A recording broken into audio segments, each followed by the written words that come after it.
여러분 안녕하십니까? 김승희 보건복지부 장관 후보자를 둘러싼 의혹이 또 불거졌습니다.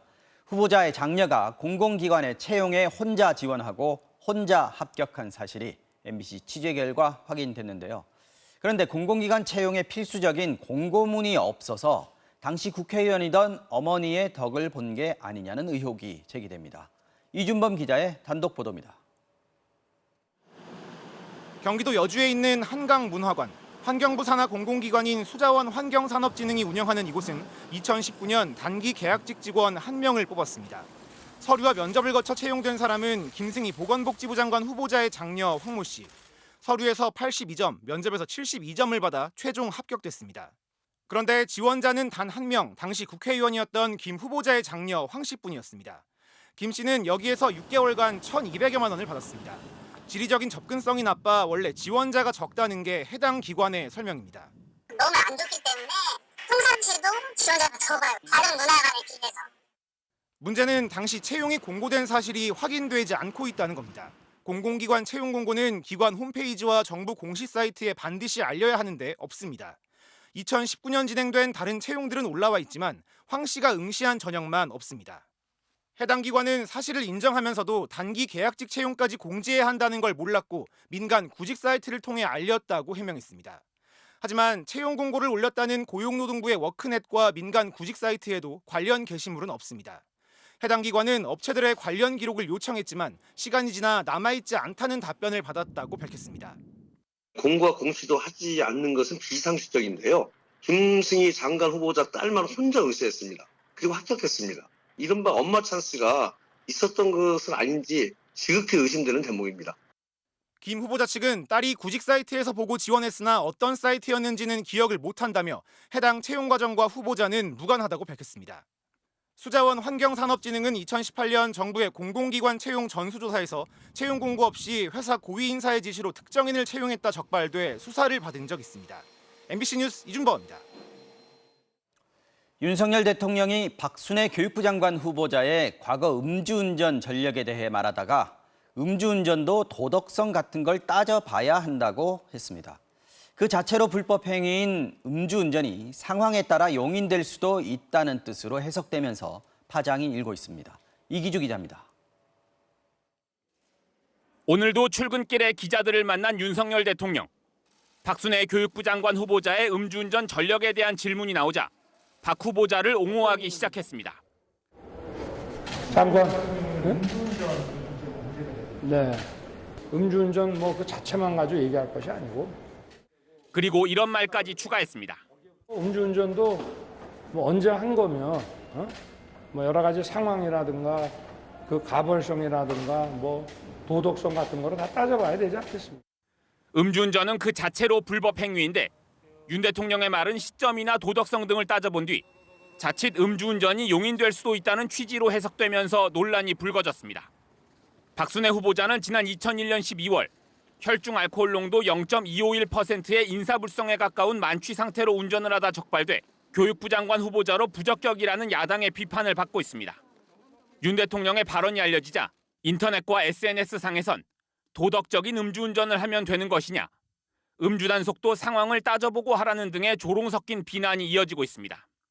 특히 법과 원칙을 강조하는 윤 대통령이 지난 대선 땐 음주운전 처벌 강화 공약까지 내놨던 사실이 알려지면서 내로남불이라는 지적도 받고 있습니다. 음주운전 그거 완전 살인행위 아니에요? 음주운전 전과야말로 악질 중 악질이죠. 오케이, 빠르게 가! 민주당은 믿기지 않는 발언이자 음주운전 감싸기라고 비판했습니다. 교사의 음주운전은 곧바로 해임될 수 있는 중징계 요건입니다. 그런데 교육부 장관 후보자가 만취 음주운전을 했는데 당시 상황을 따지겠다는 것이 말이나 됩니까? 논란이 커지자 대통령실은 음주운전을 옹호하거나 문제가 없다는 게 아니라 오래전 벌어진 박순애 후보자의 흠결에 대해 국민들에게 이해를 구한 것이라고 해명했습니다. MBC 뉴스 이기주입니다. 안전운임제 연장과 확대를 요구하며 화물연대가 총파업에 들어간 지 나흘째입니다. 시간이 갈수록 운송의 차질을 빚는 현장이 늘어나면서 물류 대란은 점점 현실이 되고 있는데요. 자동차, 생수, 술, 나갈 길이 막혀서 쌓여있는 주요 산업 현장을 취재했습니다. 우종훈 기자입니다. 기아차 광주공장 평동 출하장에 발이 묶인 신차들이 주차돼 있습니다. 완성차를 운반하는 카캐리어가 운송을 중단하면서 오늘까지 고객에게 전달되지 못한 신차가 3,000대를 넘어섰습니다. 차량을 항만 등으로 이동시키는 것이 어려워지면서 생산된 차량들은 이곳 평동 출하장과 장성 물류센터로 개별 운송되고 있습니다. 경기 광명 소하리 공장에서는 직원들이 신차를 근처 주차장으로 옮기고 있습니다. 출하장마저 포화 상태에 이른 겁니다. 금호타이어 광주 공장은 이미 주문된 신차용 타이어를 제외한 나머지 물량 운송에 어려움을 겪고 있고 포스코 광양제철소에선 철강 제품 4만 5천 톤이 출하되지 못했습니다. 빈 화물 트럭들이 쉴 새 없이 오가는 경기도 이천의 하이트 진로 공장. 당장 팔술이 부족해진 편의점과 주류업체 업주들이 직접 화물차를 물색해 술을 가지러 왔습니다. 저희도 판매를 해야 되는데 물건이 없으니까 궁여지책으로 저희가 나와서 이렇게 직접 가져가는 수밖에 없어요. 전남 지역에서 수도권으로 운송되는 화물차들이 멈춰서면서 제주항에는 육지로 떠나지 못한 생수들이 팔레트째 쌓여 있습니다. 화물연대 파업이 나흘째 접어들면서 수출 품목뿐 아니라 소비재까지 물류 차질이 현실화되고 있지만 정부는 아직 뚜렷한 대책을 내놓지 않고 있습니다. MBC 뉴스 우종훈입니다. 화물연대 파업에 대해 엄정 대응을 강조하던 윤석열 대통령이 오늘은 노사가 자율적으로 풀 문제라고 말했습니다. 주무장관들의 말은 결이 달랐습니다. 화물연대는 대통령이 사태의 본질을 모른다고 비판했습니다. 이어서 박진준 기자가 전해드립니다. 오늘 아침 윤석열 대통령의 출근길, 화물연대 파업에 대한 질문이 나오자 그건 노사 문제라고 말했습니다. 정부가 늘 개입해서 또 여론을 따라가서 이렇게 너무 그 노사 문제에 깊이 개입을 하게 되면은 노사 간에 원만하게 이 문제를 풀어나갈 수 있는 그 역량과 이 환경이 전혀 축적되지 않기 때문에 법에 따른 엄정 대응 방침에 더해 정부 개입에 대해 부정적 인식을 드러낸 겁니다. 국토부 장관도 그렇게 생각할까? 대통령의 아침 발언에 대해 어떻게 생각하는지 물었더니 비슷한 말을 했습니다.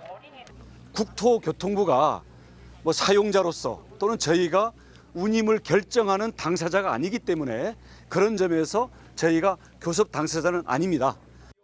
하지만 대통령의 말과 달리 정부가 개입할 필요가 있다고 했습니다.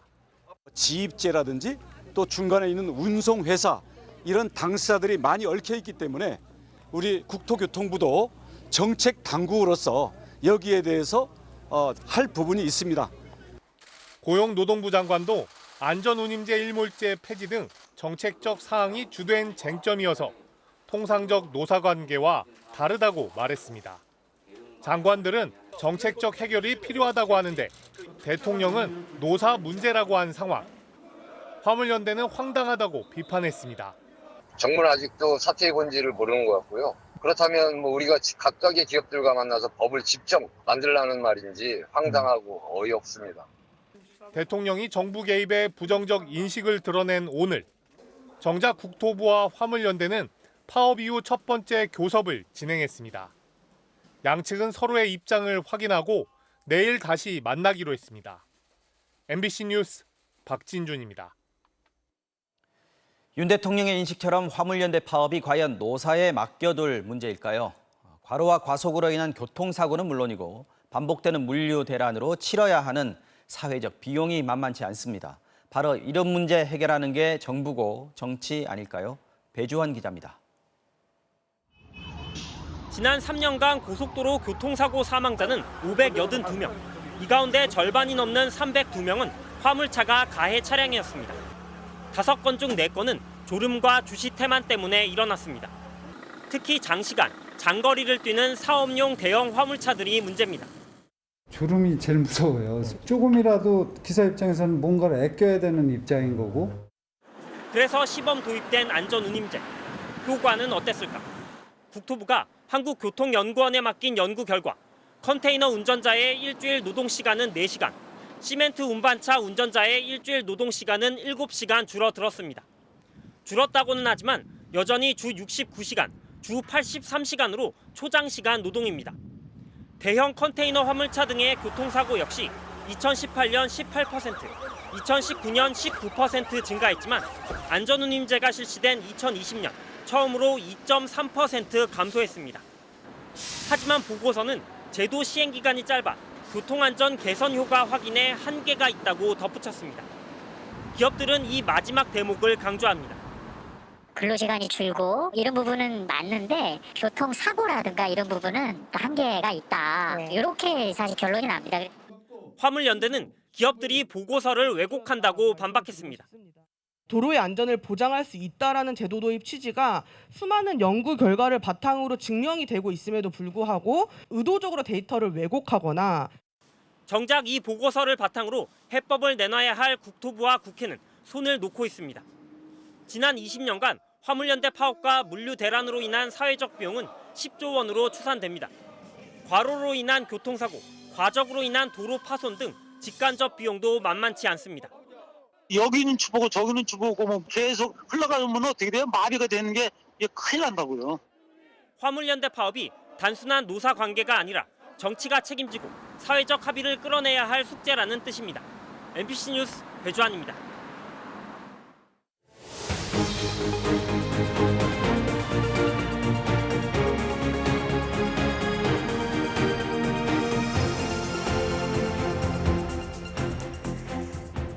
일곱 명의 목숨을 앗아간 대구 변호사 사무실 방화 사건 현장에서 오늘 2차 합동 감식이 진행이 됐습니다. 공개된 2층 사무실 내부는 원래 형태를 알아볼 수 없을 정도로 처참한 모습이었습니다.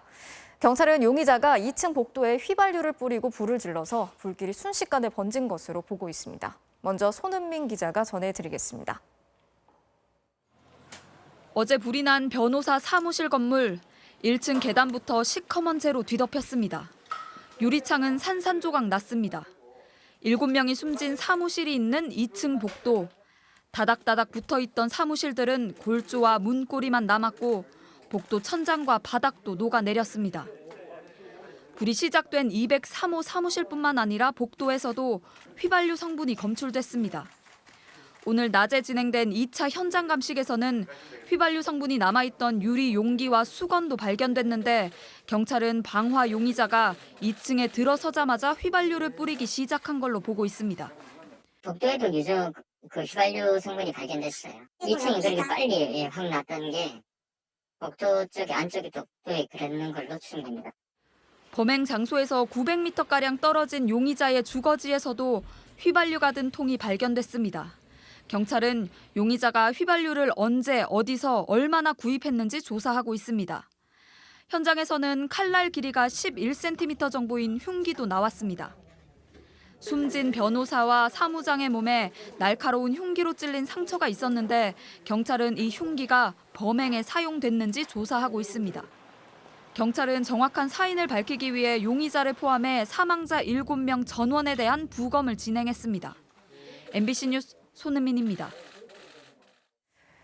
이번 방화 사건으로 숨진 피해자 6명의 빈소도 오늘 마련이 됐습니다. 갑작스러운 비보에 유족들은 물론이고요. 법조계도 큰 슬픔에 빠졌습니다. 변호사협회는 이번 사건을 법치주의에 대한 야만 행위라고 규정하고 변호사의 안전을 담보할 대책을 강구하겠다고 밝혔습니다. 김은혜 기자가 취재했습니다. 사망 피해자들의 빈소가 마련된 경북대병원 장례식장은 종일 무거운 침묵이 흘렀습니다.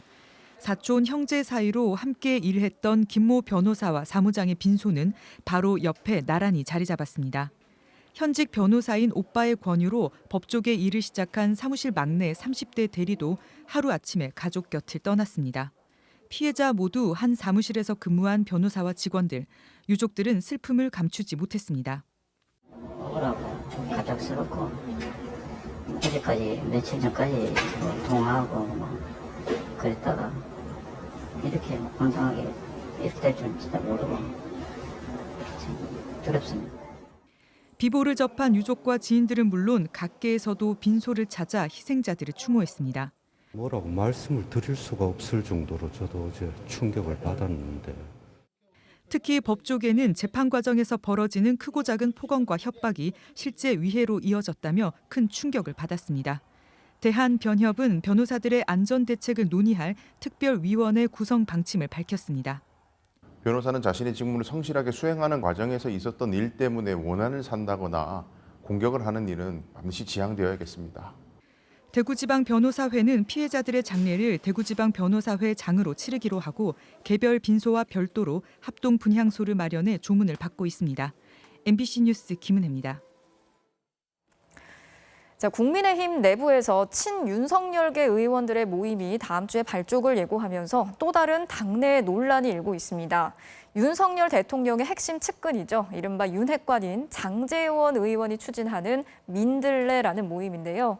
또 다른 윤핵관 권성동 원내대표까지 반대 의견을 밝히면서 권력 갈등 조짐을 보이고 있습니다. 임현주 기자가 취재했습니다. 윤석열 정부의 성공을 위한 민심의 소통 창구 역할을 하겠다며 다음 주 출범을 예고한 민들레 모임. 장제원 의원을 필두로 30여 명의 친윤석열계 국민의힘 의원들이 참여 의사를 밝혔습니다. 그런데 또 다른 윤핵관 권성동 원내대표는 당내 분열을 우려하며 반대의 뜻을 공개적으로 밝혔습니다. 소위 말하는 이런 친박, 진박 뭐 이런 네. 모임들이 있었는데 네. 당의 분열로 이어져서 네. 그다음에 정권 연장의 실패로 이어진 예가 많고 당이 몰락의 길로 가는 예가 많아 있습니다. 이준석 대표는 민들레 모임이 사조직이라며 권성동 대표에게 힘을 실었습니다. 애초에 표방했던 기능이 당정, 소위 당정청이라고 과거했던 그런 연계 기능을 하겠다고 하는 것인데 그건 이미 구성돼 있거든요. 그것에 해당하지 않는 비슷한 기능을 하는 조직은 사조직이죠. 하지만 장제원 의원은 MBC와의 통화에서 누구나 참여할 수 있는 순수한 의원 모임이라며 당내 분열이 아니라 당의 단합을 위한 모임이라고 반박했습니다. 당내 친윤계가 본격적인 세력화에 나섰다는 분석이 지배적인 가운데 이준석 대표는 물론 윤 대통령의 핵심 측근 두 사람의 의견이 엇갈리면서 당내 주도권 경쟁의 구도는 더욱 복잡해졌습니다.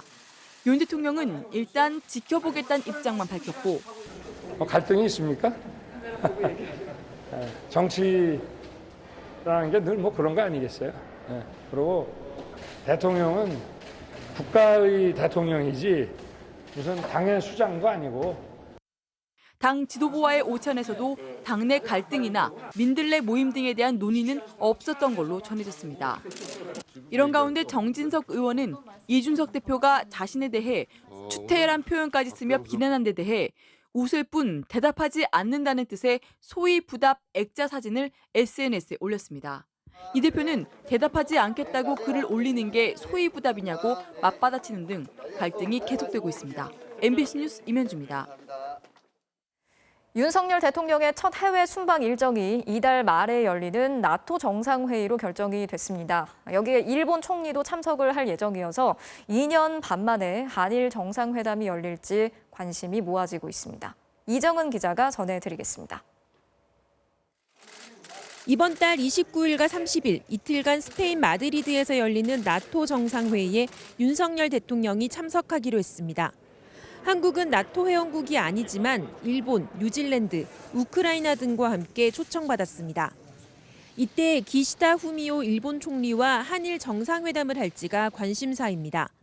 공식화되진 않았지만 성사 가능성이 높은 상태에서 조율 중인 것으로 알려졌습니다. 일단 양측 모두 관계 개선에 의지를 보이고 있습니다. 그리고 과거사 문제에 대해서는 어떤 미래에 대한 협력 차원에서 한일 간에 그 문제가 저는 원만하게 잘 풀릴 것으로 예상하고 있습니다. 네. いずれにせよ日本政府としては日韓関係を健全な関係に戻すべく日本の一貫した立場に基づき韓国側と緊密に意思疎通をしていく考えであります。 하지만 숙제가 만만치 않습니다. 강제징용 피해자에게 배상하라는 법원 판결에 따라 일본 기업들의 국내 자산이 압류된 상태인데 일본은 용인할 수 없다는 입장을 보이고 있습니다.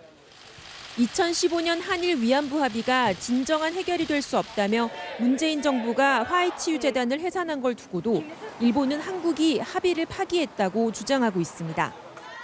이 같은 일본 정부의 태도에 국내 반일 정서 역시 여전히 강한 상태입니다.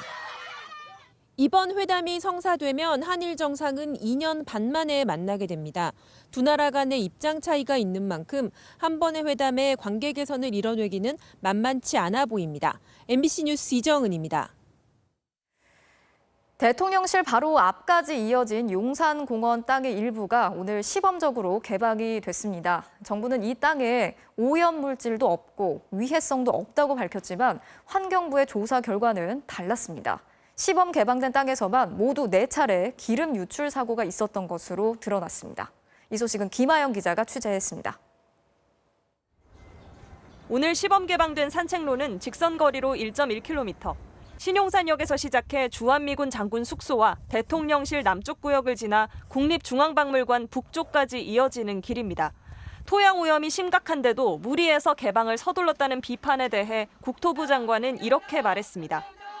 오염 물질이 있는 곳들은 배제하면서 공원 활용 부지를 정하고 이동 동선을 짜고 있습니다. 전혀 위해성이 없기 때문에 국민 여러분께서 안심하고 다니셔도 됩니다. 정말 그럴까? 환경부가 작성한 용산기지 환경조사 및 위해성 평가 보고서입니다. 시범 개방한 공원 땅 안에서만 4건의 기름 유출 사고가 확인됩니다. 2건은 1000리터가 넘는 대규모 사고였습니다. 2002년 1월 항공유 1136리터가 유출됐고 2004년 10월에도 항공유 2339리터가 유출됐습니다. 유출된 기름은 근처 땅과 하수관으로 흘러들어갔습니다. 용산기지 땅에서는 1990년 이후 25건의 심각한 기름 유출 사고가 났고 근처에서는 다량의 발암물질이 검출됐습니다. 다이옥신이 기준치를 수십 배 초과했고 TPH 중금속 오염이 수십 배 초과해서 검출되었는데 시범 개방 공원에서는 대통령실이 불과 430m 앞에 보이고 대통령 전용 헬기와 순찰 중인 로봇 개들도 만날 수 있습니다. 앞으로 열흘 동안 매일 2,500명씩 예약을 통해 입장할 수 있습니다. 많이 자연스러워지고 너무 가깝게 국민하고 있는 것 같은 그런 느낌이 들어서 좀 좋았어요. 하지만 토양 오염 논란은 잘 몰랐다고 합니다. 그런 거에 대해서는 전혀 생각을 않고 왔는데 정부는 시범 개방이 끝나면 오염 저감과 안전성을 검토해 9월부터 임시 개방하겠다고 밝혔습니다. MBC 뉴스 김아영입니다.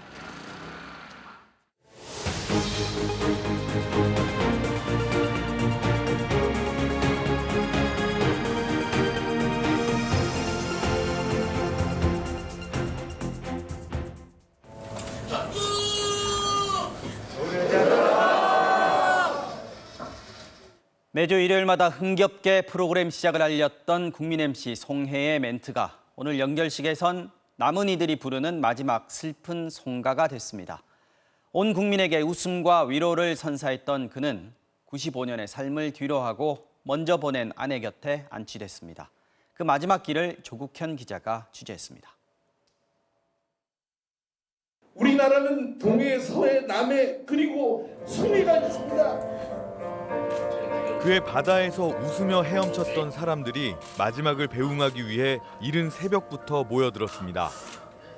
마음은 슬퍼도 즐겁게 보내드리자고 다짐했건만 그 밝은 목소리를 이제는 들을 수 없다는 생각에 눈가는 촉촉해집니다. 전국 방방곡곡을 돌아다닌 고인의 34년 세월. 나타나는 곳마다 웃음꽃이 피어나는 풍경은 어쩌면 마술과도 같았을 겁니다. 모든 분이 춤을 추고 노래하고 흥겹게 노는 자리를 깔아주신 예술 연출가이신 우리의 선생, 모시는 노인, 할아버님, 할머님 한 분 한 분을 청춘극장, 청춘 인생을 만들어주신 마술사. 평탄치만은 않았던 95 인생. 하지만 고인은 자신의 아픔도 웃음으로 승화해 남들 즐겁게 하는 데 최선을 다했습니다. 이건 정말 나에게 참 내려주신 천직이다. 그분들의 위로, 건강 이런 걸 위해서 열심히 해라. 그런 사명을 받았다. 때로는 아버지로 또 큰형으로 든든한 버팀목이 되어준 그의 마지막 길. 유재석, 강호동, 톱스타가 된 후배들도 기꺼이 거들었습니다. 머리 깎고 그냥 다 염색 가고 그러고 빚을 버쩍버쩍 내주는데 4,000원이야. 이거 참 거저지 거저. 고인이 이발을 하고 국밥을 먹고 또 목욕을 했던 종로구 낙원동 송의 길을 거쳐 KBS 본관에 도착한 운구 행렬을 이 음악이 맞이했습니다.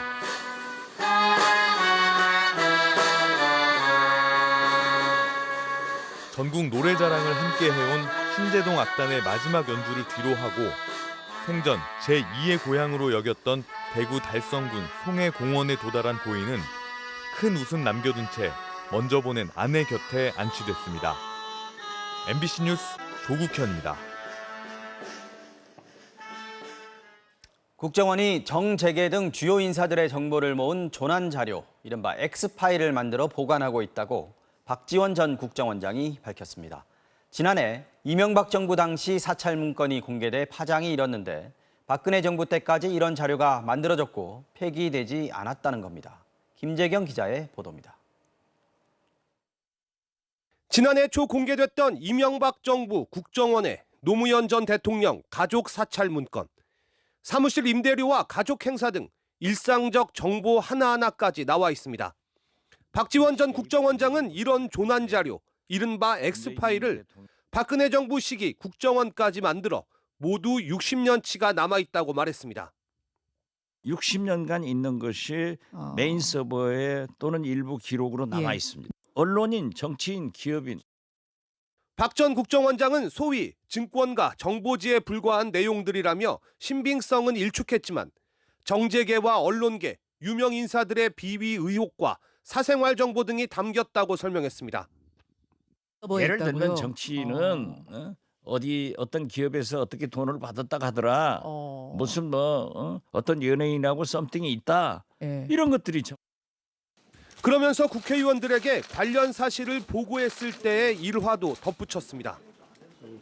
의원님들, 만약 이것을 공개하면은 의원님들 이혼당합니다. 한번 공개해 볼까요?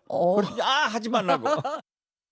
이어 다른 국정원장이 와서 공소시효도 넘은 특정인의 자료를 공개할 경우 얼마나 큰 파장이 오겠냐며 특별법을 통해 폐기해야 한다고 주장했습니다. 지난해 이명박 정부 사찰 문건 공개 당시 여야도 이른바 국정원 불법 사찰 흑역사 처리법을 만드는 데는 공감했습니다. 하지만 불법과 합법 정보가 뒤섞인 X파일을 그냥 통째로 없앨지 선별할지를 두고 논란이 일었고 또 선별할 경우 정보 유출 우려까지 제기되면서 실제 법 제정까지 이루어지지는 못했습니다. MBC 뉴스 김재경입니다.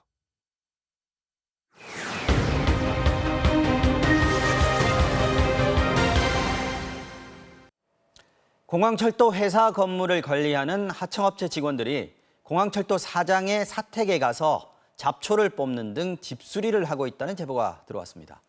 공항철도 측은 사장 사택도 회사 건물이니까 정당한 업무라는 입장인데 사장 집 창에 블라인드 달고 좌변기를 고치는 것도 그렇게 봐야 할까요? 제보는 MBC 윤수환 기자가 취재했습니다. 한 주택 마당에서 누군가 잡초를 뽑고 있습니다. 집 앞 보도블럭 사이에 잡초도 제거하고 집 내부까지 들어가 블라인드도 달아줍니다. 이 집은 인천국제공항부터 서울까지 철도를 운영하는 공항철도 사장의 사택. 잡초를 제거하고 있는 사람들은 공항철도 하청업체의 직원들입니다. 이 업체는 공항철도 회사 건물의 관리 업무를 맡고 있는데 직원들이 사장의 사택까지 가서 집수리를 해온 겁니다.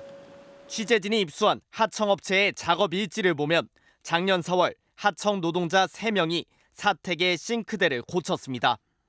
2달 뒤엔 2명이 사택 화단에 잡초를 뽑고 창문 블라인드를 설치한 뒤 화장실 문도 수리했습니다. 직사광선으로 내려오니까 블라인드를 좀 설치해달라. 땡볕 아래서 잔디 깎고 있다 보면은 내가 왜 여기서 이러고 있지라는 자괴감도 들었고요. 에어컨 설치, 좌변기 수리까지 했다는데 지난해부터 1년여간 확인된 것만 6차례에 이릅니다.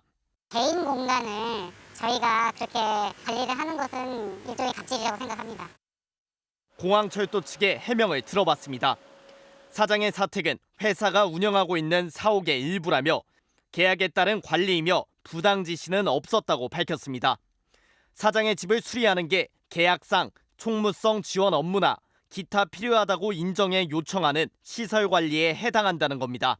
하지만 이 같은 포괄적 규정을 근거로 회사 건물을 관리하는 하청업체 직원에게 사장 집안일까지 맡긴 건 지나치다는 지적이 나옵니다.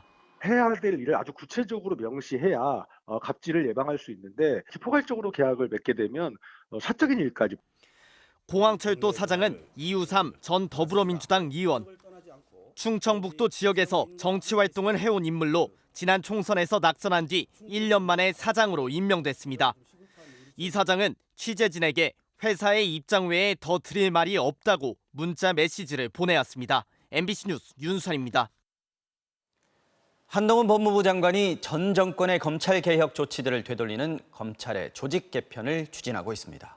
그런데 그 조직 개편안을 살펴보니 마약이나 사이버 범죄 같은 범죄들을 경제범죄라고 설명하고 있습니다. 사기나 횡령도 아닌 마약이 경제범죄다. 아무래도 어색한데요. 왜 이렇게 분류한 건지 그 속내를 손구민 기자가 살펴봤습니다. 지난 7일 법무부는 대검찰청을 통해 검찰 조직 개편안을 일선검찰청에 보내 의견 수렴에 나섰습니다. 직업마다 전문 부서를 개편해 강화하는 방안도 담겼습니다. 서울 동부지검의 사이버 범죄 수사부를 개편한다면서 첨단 기술 이용 사기 등 범죄는 경제 범죄로 개정 법률이 시행돼도 직접 수사할 수 있다고 설명합니다.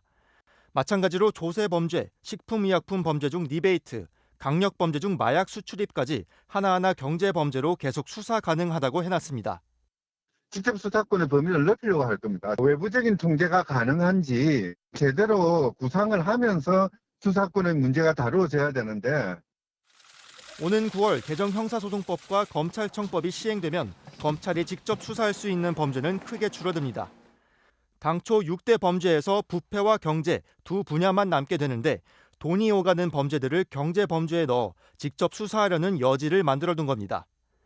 법 개정 취지에 역행한다는 지적에 대해 한동훈 법무부 장관은 검찰의 일을 하려는 것이라고 주장했습니다.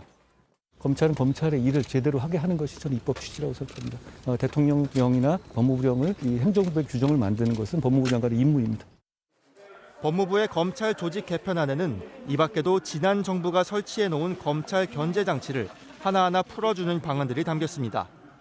일선 검찰청 모든 형사부가 고소고발 없이도 직접 인지수사에 나설 수 있도록 하고 특별수사팀을 꾸릴 때는 장관 승인을 받도록 한 조항도 없애기로 했습니다. 법무부는 행정안전부와 협의를 거쳐 이달 말 국무회의에서 개편안을 통과시킬 계획입니다.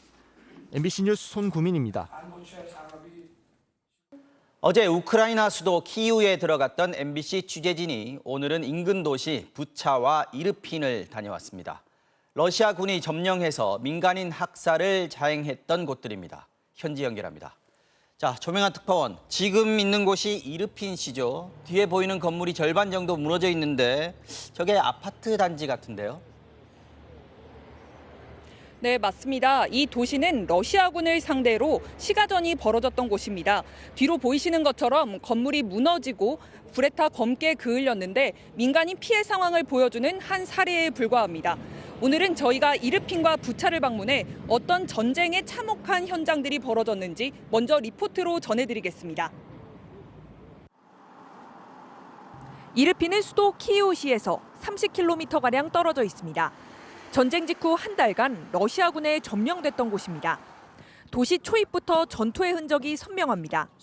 키이우에서 건너오는 다리는 러시아군의 포격으로 무너져 내렸습니다. 길가에는 차량 수십 대가 버려져서 쌓아 올려 있습니다. 거의 폐차장에 있는 차량과 같습니다. 가까이 가보니 차 옆면에 총알 자국이 선명하게 박혀 있는 게 보입니다.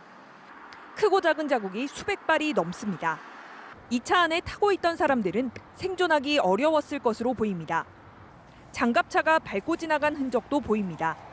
차 안엔 아기 기저귀가 널브러져 있는데 아기와 엄마, 가족들은 살았을까요? 도시 안쪽에 있는 대학교 건물은 러시아군의 공격으로 파괴됐습니다. 2달 만에 처음 출근한 대학 직원은 처참하게 무너진 건물에 말을 할 수 없는 심정을 표현합니다. Знаєте, серце крає, тобто, чесно, до сліз просто те, що я бачив. Це я тільки прийшов і побачив все, що тут коїться, то, звичайно, це Це страшно. 인근 주택과 상점들도 쇼핑몰과 약국에도 전투의 흔적이 남아 있습니다. 피난을 떠났던 주민들은 이제 조금씩 돌아오기 시작했습니다. 복구를 해야 하는데 너무 막막합니다. Для чого вони сюди прийшли? Я не розумію, тому що гинуть наші хлопці. Вони гинуть за нас. 바로 옆 도시 부차로 이동했습니다. 역시 한 달 넘게 러시아군에 점령됐던 곳입니다. 파괴된 러시아군 전차를 모아놓은 곳이 있다고 해서 찾아갔습니다. 전차에는 러시아 해병대를 상징하는 V 표시가 있습니다. 시내에 공격을 시작한 러시아군의 전차들인데 퇴각하면서 버리고 간 것들입니다. 전쟁 직후 자원에서 우크라이나군에 입대했던 남성은 이런 전차들이 몰려왔던 당시의 위급함을 전해줍니다. Кожний виход за водою був як останній раз. Ти йдеш до колодця, там пройти 2 метри, ти заходиш за угол, а там уже 3 чоловіка лежать з 5-літровими. 이르핀에서만 300명, 부차에서만 600명가량의 민간인이 학살당했다고 우크라이나 정부는 밝혔습니다. 이렇게 집단 학살된 민간인이 매장된 집단 무덤만 10곳이 발견됐습니다. 우크라이나 이르핀시에서 MBC 뉴스 조명아입니다.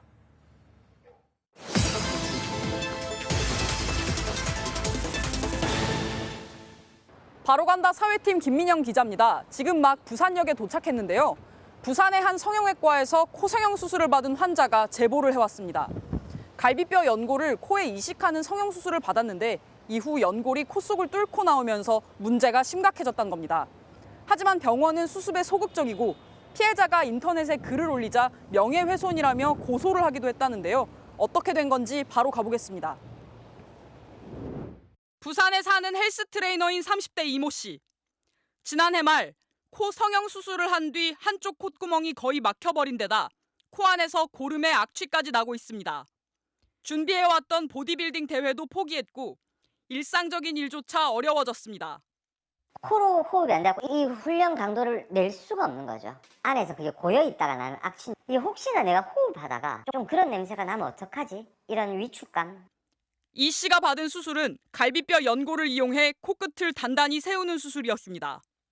그런데 수술 직후부터 한쪽 코 안에서 딱딱한 뭔가가 만져졌고 반대쪽 코에선 아예 날카로운 게 살 바깥으로 튀어나왔습니다. 한 11에서 한 12, 13일 정도 지나고 나서 안에 봤는데 뼈 같은 게 살을 뚫고 튀어나와 있더라고요. 병원은 코가 막힌 건 붓기 때문이고 튀어나온 건 뼈가 아니라 살이라고 설명했는데 그래도 증상은 더 나빠지기만 했습니다. 심지어 몇 달 뒤에는 코 속에서 뼈 조각 같은 것까지 떨어져 나왔습니다. 다른 이비인후과를 찾았더니 날카로운 뼈가 바깥으로 노출돼 있다며 수술이 필요하다고 진단했고 부산 지역 종합병원의 성형외과도 왼쪽 콧구멍에 연골이 노출돼 있다는 의견을 내놨습니다. 그런데도 수술한 병원 측은 부작용이 아니라며 상담도 치료도 거부했습니다. 화가 나서 인터넷에 부작용을 호소하는 글을 올렸더니 명예훼손이라며 고소를 해왔습니다. 성형 정보 카페에 글을 올렸는데 올리자마자 바로 명예훼손으로 저를 허위사실 적시로 명예훼손으로 고소를 했더라고요. 취재진은 이 씨와 함께 또 다른 성형외과 전문의를 찾아갔습니다. 이 씨를 진단한 의사는 코를 이대로 방치하면 찢어진 부분을 덮으려고 주변 조직이 당겨져 코 일부를 잃을 수도 있다고 지적했습니다. 연골이 튀어나온 거고 1, 2년 지속된다? 코의 상당 부분이 소실되는 경우도 있을 수 있겠지. 상황이 이런데도 고소만 하고 수습은 하지 않는 건지 이 씨와 함께 해당 성형외과에 찾아가 봤습니다. 하지만 원장은 대화를 거부했습니다. 어떤 일인지 모르겠는데 저는 만날 생각이 없으니까 저희는 지금 명예훼손 소송 중입니다. 고소한 이유를 묻자 문을 닫고 진료실로 들어가 버립니다. 본인이 고소하셨잖아요. 다음 날은 취재진 혼자 찾아갔지만 마찬가지였습니다. 답변을 이렇게까지 피하시는 이유가 있으세요? 병원 측은 서면 답변에서 튀어나온 게 연골인지 아닌지 전문적 식견이 필요하다고 주장했습니다. 치료와 보상 계획을 묻는 질문에는 민사소송 등의 절차를 통해 처리될 것이라며 소송을 통해 해결하겠다는 입장을 밝혔습니다. 이 병원은 문제가 생기면 합의금 300만 원을 받고 어떠한 이의 제기도 하지 않겠다는 동의서를 내밀어 이 씨의 서명을 받았습니다. 서명하지 않으면 수술비의 절반은 돌려주지 않는다고 했습니다. 듣다가 거기서 만약에 취소하게 되면은 생돈 300만 원 날리는 거잖아요. 의사 출신 변호사들은 의료 과실이 일어나기도 전에 미리 금액을 정해 합의하는 건 효력을 인정받지 못할 가능성이 크다며 독소 조항이라는 의견을 내놨습니다. 바로 간다, 김민영입니다. 자, 불과 이틀 전에도 비슷한 소식을 전해드렸었죠. 경찰의 신변 보호를 받던 여성이 과거 연인에게 살해되는 사건이 또 발생했습니다. 경찰의 접근 금지도 피해자에 대한 신변 보호 조치도 범행을 막지 못했습니다. 대체 뭐가 문제인지 차현진 기자가 취재했습니다. 경기도 성남의 한 다세대 주택. 굳게 닫힌 반지하방 현관문 앞에 경찰 통제선이 쳐져 있습니다. 나흘 전 이곳에 살던 50대 여성이 살해됐습니다. 범인은 2달 전까지 함께 살던 57세 남성. 남성의 지속적인 폭력에 헤어지고 도망치듯 이곳으로 이사를 왔지만 결국 목숨을 잃었습니다. 쏘는 소리가 굉장히 났었어요. 욕설을 하면서. 과거 연인이었던 50대 여성을 살해한 남성은 여성의 집인 이곳에서 경찰에 붙잡혔습니다. 남성은 지난 4월 이미 피해 여성을 때려 상해와 스토킹 혐의로 경찰에 입건됐습니다. 하지만 여성이 처벌을 원치 않아 풀려났고 접근 금지 조치도 해제됐습니다. 스토킹의 경우 피해자가 원하지 않을 경우 처벌할 수 없는 반일사 불벌죄에 해당되기 때문입니다. 남성은 한 달 전에도 여성의 직장에 2차례 찾아가 다시 접근 금지 조치가 내려졌지만 이때도 여성은 처벌을 원치 않는다고 해 또 접근 금지가 풀렸습니다. 스토킹 피해자들이 보복을 두려워하며 처벌 의사 표명에 소극적일 수 있다는 지적은 계속 제기되었습니다. 우리가 감히 이렇게 되는 거죠. 그래서 반성을 한다거나 그러지 않도록 노력하는 것이 아니라 피해자를 또다시 위험한 상황에. 피해 여성이 받고 있던 범죄 피해자 안전 조치도 결과적으로 소용이 없었습니다. 경찰로부터 받은 스마트워치가 있었지만 눌러보지도 못한 채 살해된 겁니다. 이틀 전 안산에서도 스마트워치를 받은 여성이 스토킹 가해자에게 살해되는 등 비슷한 사건이 잇따르고 있어 가해자 감시를 강화해야 한다는 의견이 나옵니다. 수신기를 나눠줘서 서로의 거리가 일정 기간 좁혀졌을 때 알람이 울릴 수 있도록 하는 거예요. 경찰은 가해 남성을 살인 혐의로 구속했고 다음 주 중으로 검찰에 넘길 계획입니다. MBC 뉴스 차현진입니다. 어젯밤 한 슈퍼마켓에서 불이 나서 가게 안쪽에 있는 방에서 생활하던 노부부가 숨지는 사고가 있었습니다.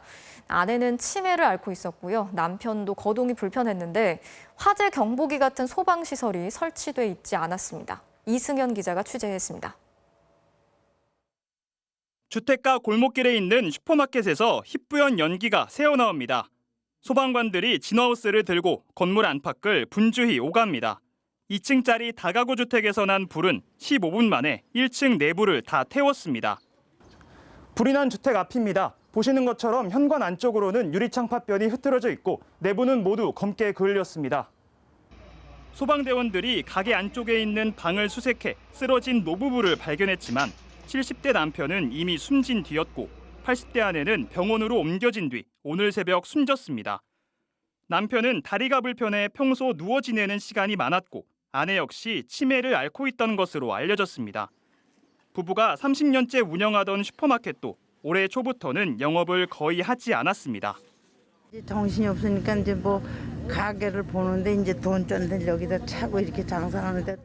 재개발 구역의 낡은 집이라 스프링클러 같은 소방시설은 없었습니다. 그래서 행정복지센터에선 이런 낡고 오래된 집에 연기를 감지하는 화재 경보기를 설치해주고 있지만 이들 노부부는 기초수급자나 차상위 계층이 아니어서 지원을 받지 못했습니다. 어젯밤 불이 나서 이웃 주민이 신고했을 때도 이미 불길이 많이 번진 뒤였습니다. 불이야 소리가 나가지고 나와봤어요. 나와봤더니 요 집에서 그 연기가 많이 나더라고. 그래가지고 우리 아저씨 보고 신고를 하라고 그랬지.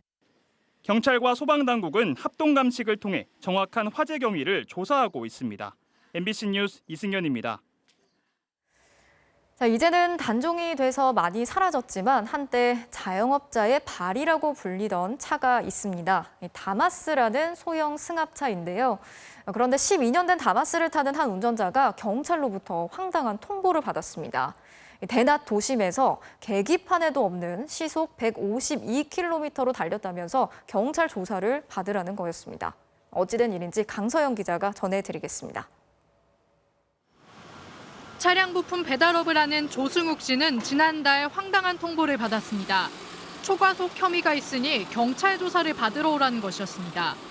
지난해 12월 7일 조 씨의 차량이 시속 152km로 달리다가 단속 카메라에 적발됐다는 건데 장소는 전남 여수의 도심 한가운데인 쌍봉 사거리고 시간은 대낮인 오후 3시였습니다. 조 씨는 납득할 수 없었습니다. 차량 부품을 배달할 때 사용하는 차량은 바로 다마스. 차체와 엔진이 작은 소형 승합차로 2010년에 생산된 무려 12년이나 된 차량입니다. 이 차의 최고 속력은 시속 140km로 시속 152km는 아예 계기판에도 없는 수치입니다. 절대 불가능한 일이고 신호 체계든 이 차 상태든 뭐 어떤 걸로 해도 할 수가 없다, 아무도. 하지만 경찰은 단속 카메라 측정이 잘못될 리 없다며 조 씨의 면허를 정지하고 검찰에 가서 해명하라고 했습니다. 대낮 시내 한가운데서 다마스가 시속 152km로 달리는 것이 가능할까? 엑셀을 세게 밟아봤지만 시속 100km를 넘기기도 쉽지 않습니다. 지금 최대로 밟으신 거예요? 네, 끝까지 밟고 있는 거예요. 100km 이상만 달려도 차가 진동이 오고 떨림이 오고. 단속이 이뤄진 대낮의 쌍봉 사거리는 시내 한가운데에 있어 여수에서도 차량 통행이 많은 곳 중 하나입니다. 본격적으로 취재가 시작되자 경찰은 뒤늦게 오류를 시인했습니다. 단속 카메라는 자동차가 2개의 기준점을 지나는 시간에 포착해 과속 여부를 따지는데 다마스와 앞차 사이의 간격이 좁아 오류가 발생했다는 겁니다. 측정 관련해서 어떤 오류가 날 수 있는 어떤 부분 때문에 그런 건지 시스템을 점검하는 그런 하고 있는 거죠. 지난 2017년에는 광주와 대구에서 일부 무인 단속 카메라 측정치의 오차율이 80%에 가깝다는 결과가 공개되기도 했습니다. MBC 뉴스 강서영입니다. 한밤중 도심 주택가에서 무차별 흉기 난동 사건이 벌어져서 길을 지나던 시민과 야외에서 식사를 하던 시민 등 6명이 부상을 입었습니다. 범행을 저지르고 달아난 남성은 현장에서 시민들에 의해서 붙잡혔는데 범행 전에 흉기를 미리 준비했던 것으로 밝혀졌습니다. 김윤아 기자가 취재했습니다. 늦은 밤 부산 진구 전포동 한 주택가. 119 구급차 여러 대가 긴급 출동했습니다. 부상당한 시민들이 구급대원에게 고통을 호소합니다. 몇 분 전 CCTV에는 한 남성이 흉기를 들고 달려가는 장면이 포착됩니다. 시민들은 혼비백산, 놀라 도망갑니다. 흉기를 들고 있던 40대 남성은 야외 음식점에서 식사 중이던 사람들을 무차별 공격했습니다. 뒤에서 지나가면 그냥 이러고 지나가고 그것도는 그 정도는 아닌 것 같은데 아무 말도 없어. 시민 6명이 아무런 이유도 없이 목과 등, 팔을 다쳤습니다. 어떤 분이 갑자기 뛰어 걸어와가지고 갑자기 뒤에서 저희 손님 몸 흔들고 찌르고 도망갔던데요. 저는 맨 처음에 치는 줄 알아가고 장난치는 줄 알았죠. 한밤 주택가 흉기 난동을 벌인 남성은 근처 오피스텔에 혼자 거주하던 40대였습니다. 피의자는 이곳 오피스텔에서 나와 음식점으로 이동하며 시민들에게 무차별적으로 흉기를 휘둘렀습니다. 범행을 저지르고 달아난 남성은 현장에서 시민들에 의해 붙잡혔습니다. 출동한 경찰은 이 남성을 긴급 체포하고 소지하고 있던 흉기 4자루를 압수했습니다. 그전에 뭐 다른 일로 그때 뭐 의논 때문에 이대로 보면 행동이나 조금은 이상하다. 경찰은 이 40대 남성에 대해 특수상해 혐의로 구속영장을 신청했습니다. MBC 뉴스 김민아입니다. 미국의 고전 소설이죠. 모비딕에 등장하는 향고래. 우리 동해에서는 처음으로 이 향고래의 몸 전체가 이렇게 드론 카메라에 포착이 됐습니다. 그동안 보기 힘들었던 범고래 그리고 흑범고래도 함께 발견이 됐는데요. 이동욱 기자가 그 모습을 단독으로 전해드리겠습니다. 강원도 속초 앞바다입니다. 커다란 고래 한 마리가 서서히 수면 위로 올라오더니 큰 숨을 내쉬며 물줄기를 한번 뿜어냅니다. 그리고 이내 힘찬 꼬리짓과 함께 다시 바닷속으로 사라집니다. 몸 전체 색깔은 회색, 뭉툭한 머리 부분이 특징인 향고래입니다. 이빨고래 가운데 가장 큰 고래인 향고래는 다 자라면 몸 길이가 최대 20m 가까이 되는 것으로 알려져 있습니다. 이번에 포착된 향고래는 길이 5m 정도의 어린 개체인데 몸 전체가 포착된 건 이번이 처음입니다. 우리 바다에서는 4월 말에서 5월 초 사이 고래가 가장 많이 다니는데 고래연구센터가 동해에서 정기조사 도중 영상에 담았습니다. 향고래는 동해에서 5번 정도 관측되기는 했지만 정확히 몇 마리가 살고 있는지는 연구가 더 필요한 상황입니다.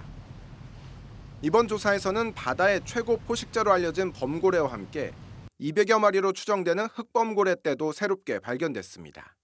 특히나 혹등고래와 향고래 그리고 봄고래류들도 정말 참 우리나라 연안 가까이에서 사람들하고 함께 살고 있다는 걸 이번에 조사를 통해서 알 수가 있었습니다.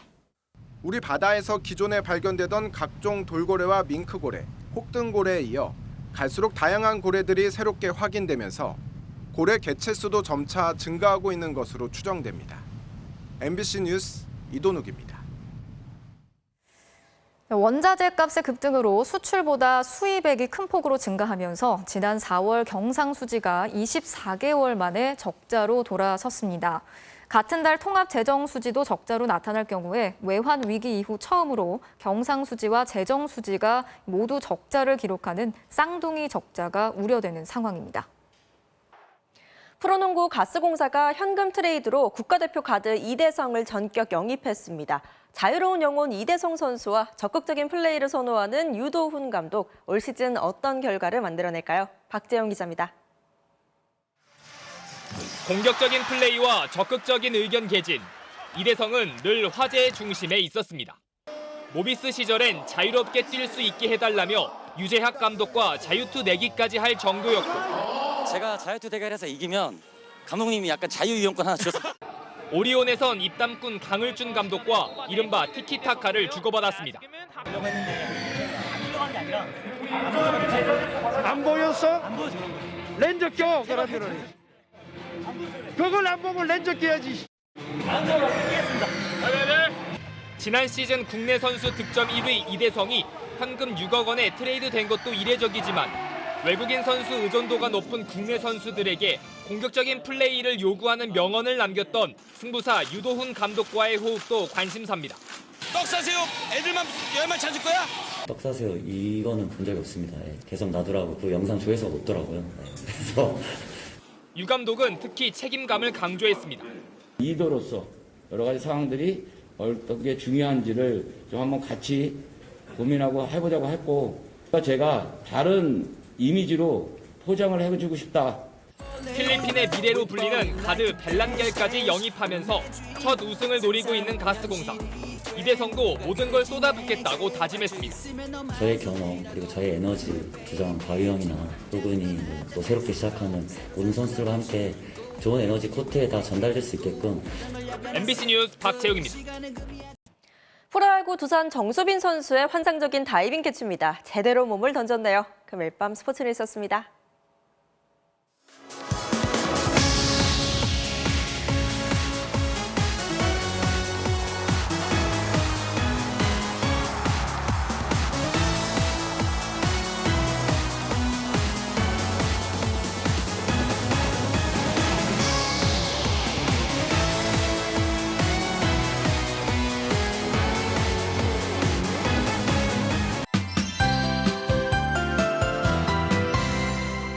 네, 소나기 소식이 잦습니다. 오늘 서울은 낮 기온도 더디게 올라서 선선하기까지 했는데요.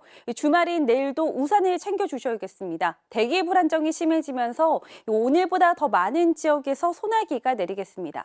특히 경기 동부와 남부, 충북 북부, 강원 영서 남부에는 최고 60mm가량의 비가 오겠고 곳에 따라 벼락이 치거나 우박이 떨어지는 등 요란하겠습니다.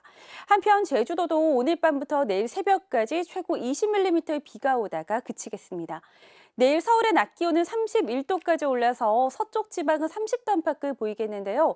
반면 동해의 낮 기온은 21도로 서쪽에 비해서 10도가량이나 낮아서요. 종일 선선하거나 서늘함이 감돌겠습니다. 내일 전국의 하늘 대체로 흐리겠고요. 밤부터는 맑아지겠습니다. 아침에 내륙에서는 안개가 끼겠고 제주 해상에서는 물결이 거세게 일겠습니다. 아침 최저 기온입니다. 서울과 제주 20도, 부산 19도로 오늘보다 최고 4도가량 높겠고요. 낮 최고 기온은 서울 31도, 대전 30도까지 오르겠지만 대구는 27도로 오늘보다 낮겠습니다. 다음 주 월요일과 수요일 사이에는 제주를 비롯한 영동과 남부지방에 비가 내릴 전망입니다. 날씨였습니다. 금요일 뉴스데스크 마치겠습니다. 즐거운 주말 보내시고요. 오늘도 함께해 주신 여러분 고맙습니다.